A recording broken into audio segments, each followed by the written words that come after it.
अस्सलाम वालेकुम। अब हम इस चैप्टर नंबर 9 का ट्राई कार्बोक्सिलिक एसिड साइकिल का हम कवर कर रहे थे पहले, और हमने जो है वो यहाँ तक पहुँच गए थे कि हमारा अल्फ़ा कीटोग्लूटारेट बन गया था।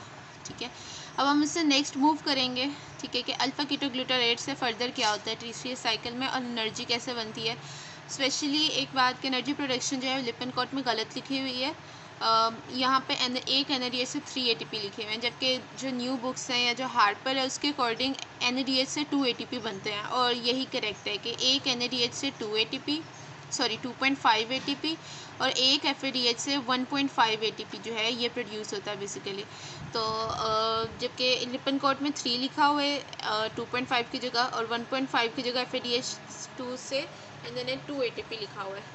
ठीक है, तो इसको हम बाद में करेक्ट करेंगे लिपिनकोट पे। बाकी जो है हम आगे स्टार्ट करते हैं कि अल्फ़ा कीटोग्लूटारेट जो है इससे क्या होता है कि यहाँ पे एक फर्दर एंजाइम था। मैंने आपसे कहा था कि 3 NADH आते हैं, एक NADH हम बना चुके हैं। ठीक है, डीहाइड्रोजिनेज जहाँ पे आता है ना वहाँ पे NADH प्रोड्यूस होता है, आइसोसिट्रेट डीहाइड्रोजिनेज एंजाइम। ठीक है, इस एंजाइम पर एक NADH जो है वो हमारा आता है फॉर पहला NADH।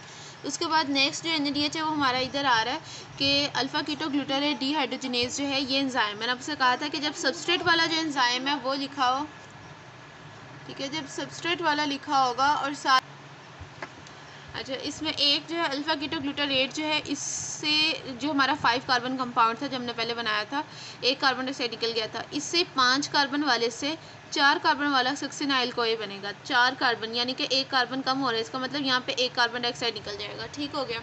हमने ये कहा था एसिटाइल जो TCA साइकिल इसमें जो इंटरमीडिएट्स हैं वो उसके अपने ही रहते हैं। ठीक है, कोई भी चीज़ मतलब अगर आ रही है ना एसिटाइल कोई 2 कार्बन वाला आता है तो 2 कार्बन निकल भी जाते हैं कार्बन डाइऑक्साइड की फॉर्म में। एक कार्बन डाइऑक्साइड ऑलरेडी निकल चुका है जहाँ पे हमारा फर्स्ट NADH बना था आइसोसिट्रेट डीहाइड्रोजिनेज की प्रेजेंस में। इस स्टेप पे ठीक है आइसोसिट्रेट को जब हमने अल्फ़ा कीटोग्लूटारेट में कन्वर्ट किया था, साथ ही अल्फ़ा कीटोग्लूटारेट जो है जब ये सक्सिनाइल कोए में कन्वर्ट होगा तो सेकंड कार्बन डाइऑक्साइड भी हमारा निकल जाएगा, और 3 NADH बनने हैं ना एक TCA साइकिल में, तो उसमें से एक NADH जो है वो यहाँ पे बन जाता है। एंजाइम का नाम है अल्फ़ा कीटोग्लूटारेट डीहाइड्रोजिनेज कॉम्प्लेक्स। जब सबस्ट्रेट का नाम हो साथ में और डीहाइड्रोजिनेज लिखा हो तो लाजमन NADH बन रहा होगा। मैंने आपको लास्ट वीडियो में भी बताया कि जितने भी आप आगे मेटाबॉलिज्म करेंगे, जो भी कोई ऐसा एंजाइम जिसमें सबस्ट्रेट के नाम के साथ वो स्टार्ट हो रहा हो और डीहाइड्रोजिनेज का वर्ड लिखा हो तो NADH उसमें लाजमन प्रोड्यूस हो रहा होगा। ठीक है, अब इसके बाद जो है ये स्टेप जो है रेट लिमिटिंग स्टेप है। अब इसमें हम इसको फर्दर पढ़ते हैं तो ये जो है इसमें भी वर्ड कॉम्प्लेक्स का लिखा हुआ है। कॉम्प्लेक्स का मतलब है कि एक एंजाइम नहीं है बल्कि ये भी PDH पायरुवेट डीहाइड्रोजिनेज कॉम्प्लेक्स की तरह क्या है, एक कॉम्प्लेक्स है, और ये है 3 एंजाइम्स का मल्टीपल कॉपीज है ये। इसमें जो एंजाइम चाहिए होते हैं वो TPP है, लिपोइक एसिड है, FAD NAD कोए मतलब PDHC की तरह ये थोड़ा सा काम करता है। इसका लार्ज नेगेटिव डेल्टा G होता है। ठीक है, और यानी कि एक्सरगोनिक रिएक्शन एनर्जी रिलीज होती है, it favours the formation of succinyl कोए, तो सक्सिनाइल कोए बनता है। ठीक है, दूसरा इसमें सक्सिनाइल कोए में हाई थायोस्टर बॉन्ड होता है, ये जो कोए बनता है इसमें थायोस्टर बॉन्ड है ना। ठीक है, तो ये अब इसको जो है वो मैंने आपको ऑलरेडी बताया था कि अगर TCA साइकिल रन करना है तो इसके जो जो स्टेप रेट लिमिटिंग होंगे या ऐसी जो चीज़ होगी उसको जो प्रमोट कर रही होगी वो चीज़ होगी जो एनर्जी कम होने की वजह से, यानी कि अगर एनर्जी कम है तो फिर TCA साइकिल को प्रमोट करने की ज़रूरत पड़ेगी। लाइक कैल्शियम जो है ये एक एनर्जी रिक्वायरिंग सिग्नल है कि एनर्जी चाहिए तो फिर ये प्रमोट करेगा। लाइक जो और चीज़ें हैं, ठीक है, जैसे एनर्जी ADP का होना, ये जो है ये पॉजिटिव सिग्नल होता है कि अब तुम TCA साइकिल को रन करो।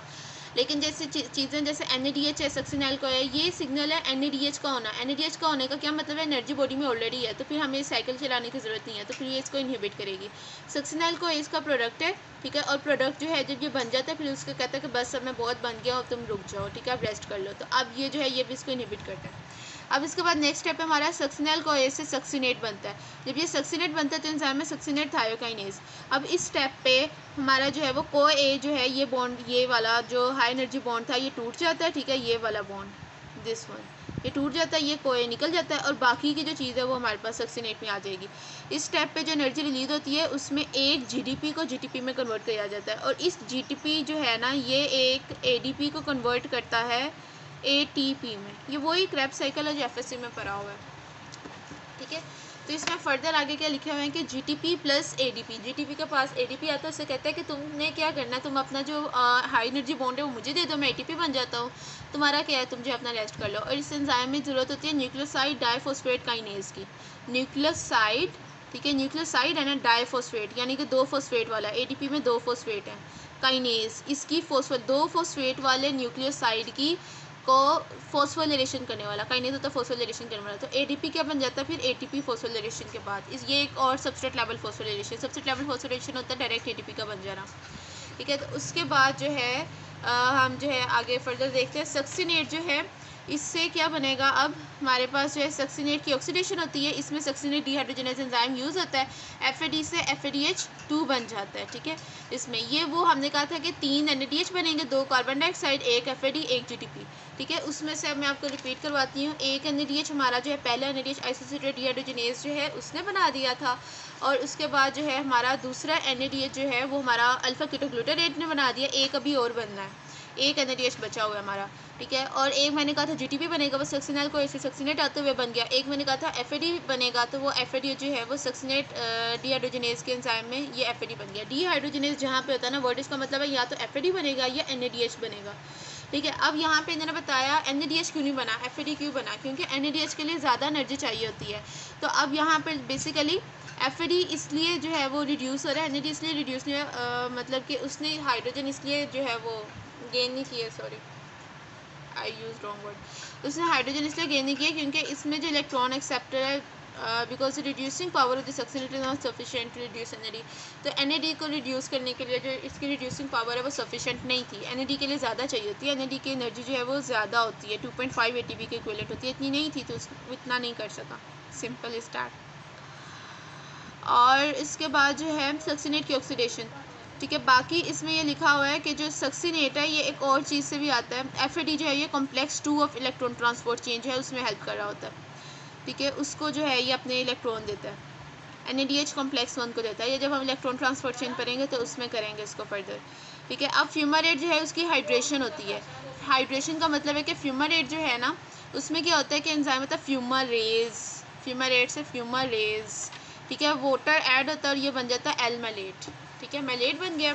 इसमें क्या होता है कि इसमें जो फ्यूमारेट है ना ये हमें यूरिया साइकिल से भी मिल जाता है, इसमें ये बात लिखी हुई है एडिशन, जो साइड पे लिखी होती है ना ये टेबल, इसमें सब कुछ होता है, कोई एडिशनल चीज़ होती है मैं आपको बता देती हूँ। और कैटाबॉलिज्म ऑफ माइनर एसिड जैसे फिनाइल एलानिन और टायरोसिन में भी फ्यूमारेट बन जाता है। अब हमारे पास जो है फ्यूमारेट को हमने आगे कर लिया, फर्दर हाइड्रेशन वगैरह कर ली। अब फ्यूमारेट जो है इससे हमें बना था मेलेट, ठीक है, फ्यूमारेज एंजाइम की वजह से मेलेट जो है इसे वापस हमने क्या कन्वर्ट कर देना है ऑक्सैलो एसीटेट में, तो साइकिल हमारा वही है, ठीक है, वही जो हमने FSC में पढ़ा हुआ है। एक्सैलोएसीटेट से एसिटाइल को मिलता है सिट्रेट, एसिटेट, फिर अल्फा कीटोग्लूटारेट, सक्सिनाइल को सक्सिनेट, फ्यूमारेट, मेलेट, एक्सैलोएसीटेट, मेलेट से एक्सैलोएसीटेट वापस तो हमने लाना है ना मेलेट से। तो अब इसमें जो है जो एंजाइम आता होता है, हमें एक NADH बचा हुआ था ना हमारा, तो वो तीसरा NADH हमारा यहाँ पे प्रोड्यूस होगा, मेलेट डिहाइड्रोजनेज, ठीक है, वो NADH हमारा यहाँ पे प्रोड्यूस हो जाता है और एक्सैलोएसीटेट बन जाता है। अच्छा, तो अब वो अगेन बात आ गई, हमारे पास हमें क्या क्या मिला था, 3 NADH मिले हमें, ठीक है, एक जो है वो हमारा FADH2 मिला है हमें, ठीक है, इसके अलावा एक GTP मिला है। ये मैंने आपको ऑलरेडी यहाँ पे बता दिया कि एक GTP जो है वो हमारे 1 ATP के बराबर है, क्योंकि GTP क्या दे रहा है हमें, फर्दर आगे 1 ATP दे देता है, तो GTP की जगह मैं लिख सकती हूँ कि ये 1 ATP देता है हमें, ठीक है। इसके अलावा मैं बता चुकी हूँ कि एक NADH से हमें कितनी ATP मिल रहे हैं, 2.5 ATP मिल रहे हैं, एक FADH से हमें 1.5 ATP मिल रहा है, और लिपनकोट में लिखा हुआ है कि एक NADH से 3 और एक FAD जो है वो 2 ATP देता है, जबकि ये रॉन्ग कॉन्सेप्ट है, ठीक है। ये थोड़ा सा मतलब पुराना, हम हार्पर को फॉलो करते हैं, ये है बुक है हमारी हार्पर, ठीक है, और उसका है ये पेज नंबर 164, 31st एडिशन है। 10 ATP बनते हैं, इसके अकॉर्डिंग 10 बनते हैं, लिपनकोट 12 ATP बनाता है अपने 3 NADH से, मतलब कि 3 NADH से करते हैं, 3 NADH हैं, 3 ही NADH प्रोड्यूस होते हैं, 1 से 3 करके वो 9 इससे करते हैं, FADH से वो 2 करते हैं, ये 9, 10, 11, और एक GTP से करते हैं तो 12 बना देते हैं टोटल। जबकि इसके अकॉर्डिंग क्या है, कहते हैं कि NADH जो है वो प्रोड्यूस करता है यहाँ पे एक NADH फॉर्मेशन 2.5 ATP, एक FADH 1.5, and this one is correct. आपने NADH से 2.5 करना है, जब एक NADH से 2.5 आते हैं तो उसको 3 से मल्टीप्लाई करो, 7.5 और एक FADH से 1.5 ये ऐड करो तो इसमें कितना आ जाएगा 7 8 ये 9 ATP हो गए और एक GTP वाला ये कितने हो गए 10। ठीक है, तो 10 ATP according to Harper and this paragraph. ठीक है, तो 10 ATP जो है वो 10 ATP आर फॉर्म्ड पर टर्न। ठीक है, और अगर आपने लिपन कोट करना तो 12, लेकिन ये रॉन्ग है। हार्पर वाला जो है वो करेक्ट है कि 10 ATP आते हैं, नॉट 12। और इसमें मैंने फैटी एसिड की लिपिड मेटाबॉलिज्म जब करवाया था तभी एनर्जी कैलकुलेट करवाना आपको हार्पर से मैंने बताई थी कि आपने उसके अकॉर्डिंग जो है वो इस न्यू कॉन्सेप्ट के अकॉर्डिंग चलना है। इसके बाद हमारा क्या बचता है, एक लास्ट पैराग्राफ बचता है कि साइकिल की रेगुलेशन किस किस स्टेप पे होती है। सिट्रेट सिंथेज वाले स्टेप पे हुई थी, आइसोसिट्रेट डिहाइड्रोजनेज और अल्फा कीटोग्लूटारेट डिहाइड्रोजनेज इस स्टेप पे हुई है। ठीक है, और यहाँ पर जो है हमारे पास हमने देखा कि साइकिल को यहाँ पे ना उन्होंने समराइज़ कर दिया कि बेसिकली हुआ कि एसिटाइल को आइसोसिट्रेट यहाँ पे पहला जो है आइसोसिट्रेट्स अल्फा कीटोग्लूटारेट के स्टेप पे एक कार्बन डाइऑक्साइड रिलीज़ हुआ और एक NADH इधर आ गया था। फिर अल्फा कीटोग्लूटारेट से सक्सिनाइल को ए पर एक NADH रिलीज हुआ और दूसरा कार्बन डाइऑक्साइड इधर आ गया था। ठीक है, तो ये 2 NADH इधर आए थे, तीसरा NADH वहाँ पे आया था जब मेलेट से ऑक्सैलिक स्टेट बना था, 3 NADH हो गए। FADH2 तब आया था जब फ्यूमारेट ने बनना था, F से फ्यूमारेट, F से FAD, जब फ्यूमारेट बनेगा तब FAD बनेगा, तो FADH2 तब बना था। और सक्सिनाइल को ए से सक्सिनेट बना था तब GTP बना था। ठीक है, और इसके अलावा बाकी हमने 3 जो इसके रेगुलेटरी स्टेप पे देख लिए। एक तो ये था हमारा जो है पहला सिट्रेट सिंथेज वाला, दूसरा आइसोसिट्रेट डिहाइड्रोजनेज वाला जिसमें ADP और कैल्शियम जो है, यानी कि ये एक एनर्जी सिग्नल है जिसको कर रहे थे कि तुम ज़्यादा बनाओ, TCA साइकिल रन करो, और इसको रोकने के लिए कौन सी चीज़ें आई थी, NADH और ATP।